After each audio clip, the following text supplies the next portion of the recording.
बिस्मिल्लाहिर्रहमानिर्रहीम। अस्सलामुअलैकुम स्टूडेंट्स, मैं ज़फ़र अली शाह आपका केमिस्ट्री टीचर आज एक नए टॉपिक के साथ हाजिर हूँ।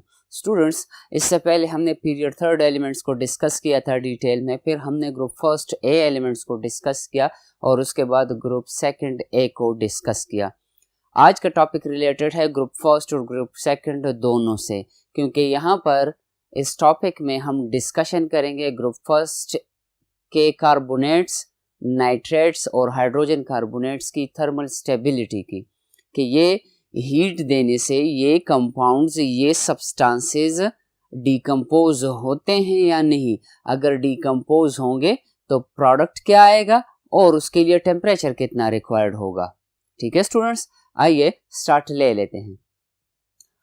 आज का टॉपिक है हमारा students thermal stability of nitrates carbonates of group first A and second ए। आज के टॉपिक में इस लेक्चर में हम सिर्फ नाइट्रेट्स और कार्बोनेट्स की स्टेबिलिटी की बात करेंगे स्टूडेंट्स। हाइड्रोजन कार्बोनेट्स को इंशाल्लाह नेक्स्ट लेक्चर में हम डिस्कस करेंगे।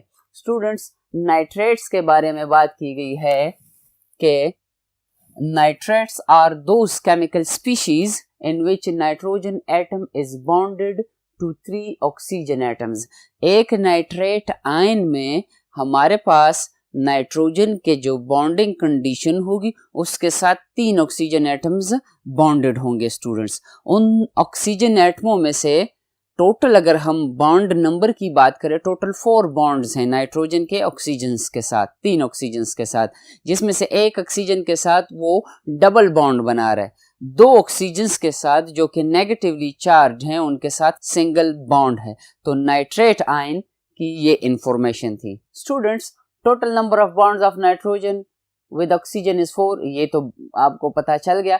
1 double bond and 2 single bonds.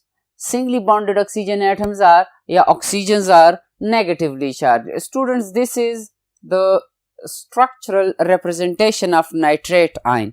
अगर आपको याद हो, हमने डिस्कस किया था या आपने सीखा था नाइट्रिक एसिड के बारे में। नाइट्रिक एसिड, अब ये वाला जो है, this is the conjugate base of nitric acid.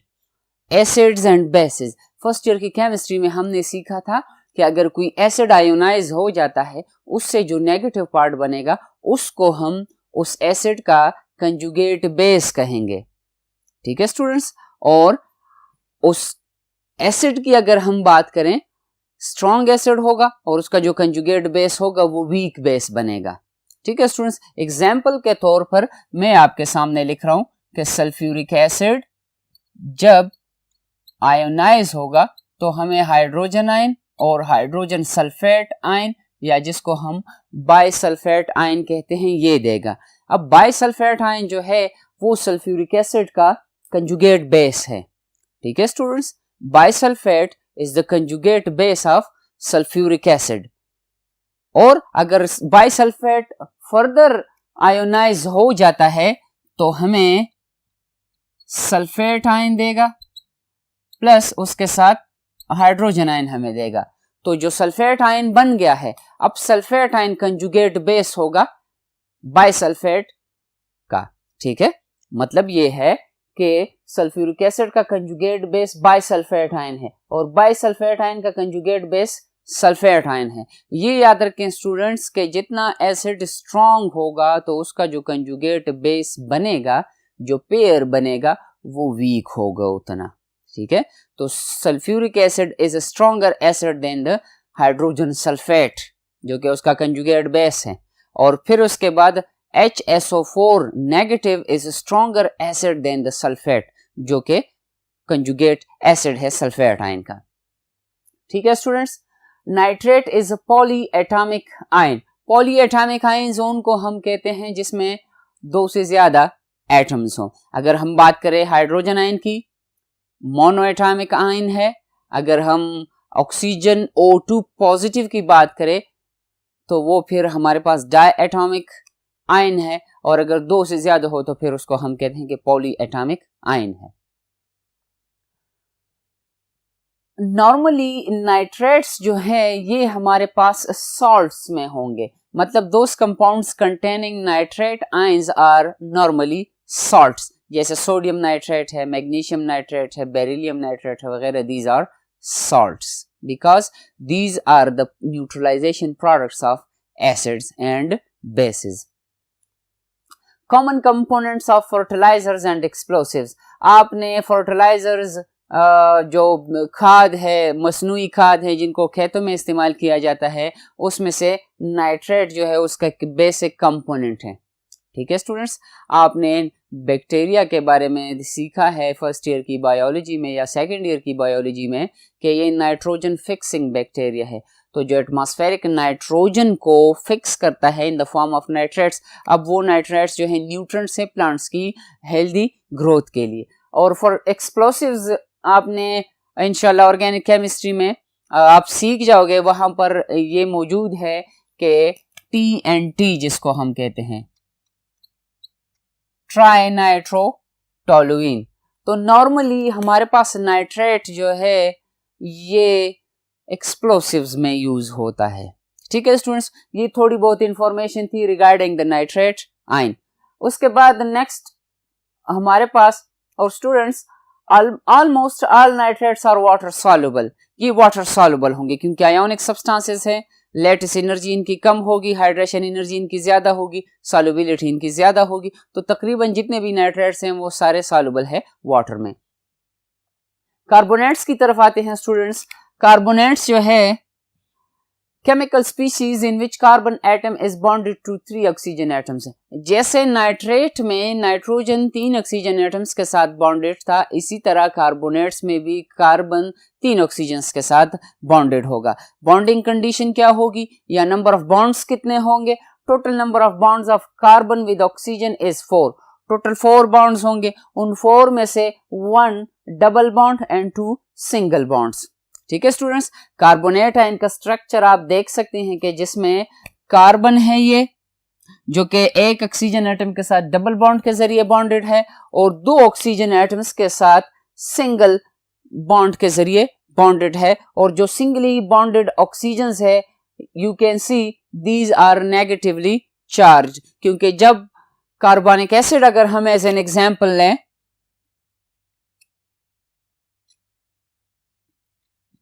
This is carbonic acid students, carbon dioxide और वाटर की रिएक्शन से बनता है। पेप्सी बॉटल्स वगैरह में जो एसिड है that is carbonic acid. Students, अगर कार्बोनिक एसिड से एक हाइड्रोजन आयोनाइज हो जाए तो फिर बाइकार्बोनेट आयन रह जाएगा। Bicarbonate ion is the conjugate base of carbonic acid. Bicarbonate ion is the conjugate base of carbonic acid. अब कार्बोनिक एसिड वीक एसिड है तो उसका जो कंजुगेट बेस होगा वो स्ट्रॉन्ग बेस होगा। और अगर इससे ये वाला हाइड्रोजन बी रिमूव कर दे, मतलब सेकंड हाइड्रोजन बी आयोनाइज हो जाए, तो जो कार्बोनेट आयन बनेगा, अब दिस इज कंजुगेट एसिड और ये उसका कंजुगेट बेस पेयर होगा। ठीक है स्टूडेंट्स, तो ये थोड़ी बहुत इंफॉर्मेशन थी regarding the nitrates and carbonates. अब हम जरा देखते हैं कि इन सब्सटेंसेस को हीट देने से इनकी केमिकल कंपोजिशन पर क्या असर पड़ता है। आइए वो डिस्कस करते हैं।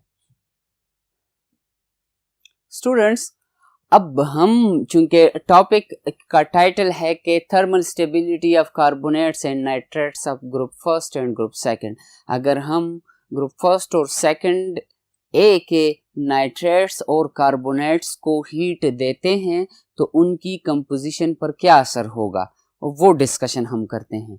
नाइट्रेट्स को पहले डिस्कस करते हैं। Heating nitrates, most nitrates tend to decompose on heating to metal oxide, brown fumes of nitrogen dioxide और oxygen. Students, group second A की अगर हम बात करें स्पेसिफिकली, तो उनके नाइट्रेट्स को जब हम हीट दे देते हैं तो उनसे 3 प्रोडक्ट्स बनते हैं। मेटल का ऑक्साइड बनेगा, जिस मेटल ऑक्साइड की हम बात कर रहे हैं, मतलब जिस मेटल नाइट्रेट की हम बात करेंगे तो उसका ऑक्साइड बनेगा, brown fumes of nitrogen dioxide बनेंगे और उसके साथ साथ ऑक्सीजन गैस रिलीज होगी। ठीक है स्टूडेंट्स, ये तो ग्रुप सेकंड की बात थी। रिएक्शन आप ऑब्जर्व कर सकते हैं कि जिसमें 2 moles of magnesium nitrate heating पे हमें मैग्नीशियम ऑक्साइड, नाइट्रोजन डाइऑक्साइड और ऑक्सीजन गैस प्रोड्यूस करती है। ये रिएक्शन ग्रुप सेकंड ए के लिए हमने डिस्कस किया। ग्रुप फर्स्ट ए की तरफ अगर हम आए तो ग्रुप फर्स्ट ए में सिर्फ लिथियम, बाकी एलिमेंट्स को छोड़कर सिर्फ लिथियम जो है वो इसी तरह ग्रुप सेकंड ए को फॉलो करेगा इस रिएक्शन में। थर्मल डिकम्पोजिशन में ग्रुप सेकंड ए और ग्रुप फर्स्ट ए से लिथियम कार्बोनेट या लिथियम नाइट्रेट दोनों, ठीक है, उसी तरह प्रोडक्ट प्रोड्यूस करेंगे। कैसे कि ग्रुप फर्स्ट ए लिथियम नाइट्रेट, जैसे मैग्नीशियम नाइट्रेट था, यहां पर लिथियम नाइट्रेट है, ठीक है students, behave in the same way producing metal oxide, lithium oxide, brown fumes of nitrogen dioxide NO2 and oxygen gas. Reaction आपके सामने है कि 4 moles of lithium nitrate on decomposition produces 2 moles of lithium oxide, 4 moles of nitrogen dioxide gas, जिसको हम कहते हैं कि brown fumes, उनकी appearance brown fumes, brownish colour की होगी, और ऑक्सीजन गैस, ठीक है। तो दोनों की केसेस में प्रोडक्ट जो है हमारे पास सेम है, मतलब ये सेम एक ही तरीके से डिकम्पोज होंगे। Each of nitrate from sodium to caesium, group first की ये बात हो रही है कि इनके जो नाइट्रेट्स हैं लिथियम को छोड़कर, क्योंकि हमने बात की कि लिथियम के नाइट्रेट्स जो हैं ये डिकम्पोजिशन ग्रुप सेकंड ए की फॉलो करते हैं, ठीक है, मतलब दोनों केसेस में सेम प्रोडक्ट बनेगा। अब यहां पर ग्रुप फर्स्ट की केस में, ग्रुप फर्स्ट ए की केस में सोडियम नाइट्रेट से लेकर सीजियम नाइट्रेट तक सेम एक जैसे ही डिकम्पोज होंगे, मतलब जो प्रोडक्ट बनेगा वो सबका सेम बनेगा। क्या प्रोड्यूस होगा प्रोडक्ट में? मेटल नाइट्राइड प्रोड्यूस होगा, NO2, मेटल के साथ NO2 ग्रुप बॉन्डेड होगा। अगर मेटल के साथ NO3 ग्रुप बॉन्डेड है, जैसे यहां पर है या यहां पर है, या इस केस में ये मेटल नाइट्रेट होगा। अगर NO2 था तो फिर मेटल नाइट्राइट होगा स्टूडेंट्स, और ऑक्सीजन गैस की प्रोडक्शन होगी। But decomposition temperature is different, decomposition temperature जो होगा डिफरेंट होगा। ग्रुप की टॉप पर कम टेम्परेचर रिक्वायर्ड होगा, जैसे जैसे हम डाउन द ग्रुप आते जाएंगे टेम्परेचर बढ़ता जाएगा। क्यों बढ़ता जाएगा उसका रीजन डिस्कस होगा इंशाल्लाह।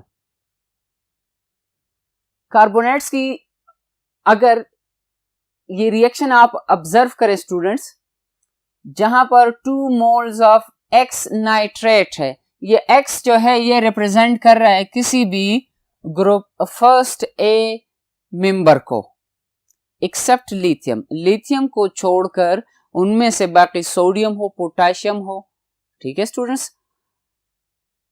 सीजियम तक अगर हम चले जाएं तो ये X किसी भी एलिमेंट को रिप्रेजेंट कर रहे हैं यहां पर, जो कि डिकम्पोजिशन पर नाइट्रेट प्रोड्यूस करेगा, नाइट्राइट सॉरी, उस मेटल का, और ऑक्सीजन गैस की प्रोडक्शन होगी।